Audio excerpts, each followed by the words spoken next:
দুর্গাপুজোর আর কটা দিনই তো আছে বাকি, তাই আর বেশি সময় নেই।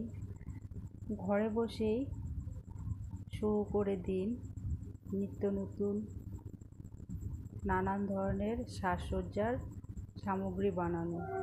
আমি বানিয়েছি কতগুলো চুড়িগুলো বানাতে তেমন একটা কিছু লাগেনি, ঘরেই ছিল ভেলভেটের কাপড়। এই কাপড়টাকে আমি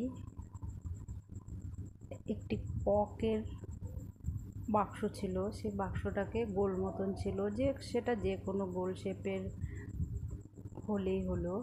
তো আমি ককের একটি বাক্স, সেটি গোল শেপের ছিল, সেটাকে আমি কেটে নিয়েছি। কেটে নিয়ে তারপর এটার উপরে আমি কিছুটা পুঁতি আর চুমকি দিয়ে সুতোর দ্বারা চুড়ি বানিয়েছি। তো চুড়িগুলো দেখুন, অনেক কটা বানিয়েছি, 5টা চুড়ি বানিয়েছি। এই চুড়িগুলোকে নানান রকমভাবেই পরা যেতে পারে। আমি যে চুড়িগুলো বানিয়েছি সেটা দেখতে খুব সুন্দর হয়েছে। আপনারাও ঘরে ট্রাই করতে পারেন এভাবে বানিয়ে।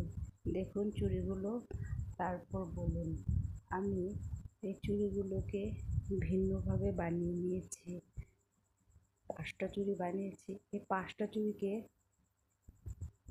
এভাবে আমি বানিয়ে নিয়েছি। দেখুন এবার চুড়িটা একটা সেট হয়েছে। এটাকে আমি অনেক রকমভাবেই পরতে পারবো।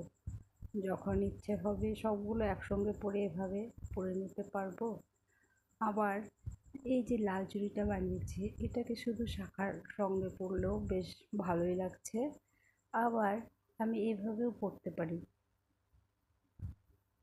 দুটোকে একরকম দুটো, আবার এভাবেও পরতে পারি, নানানভাবেই পরা যায়।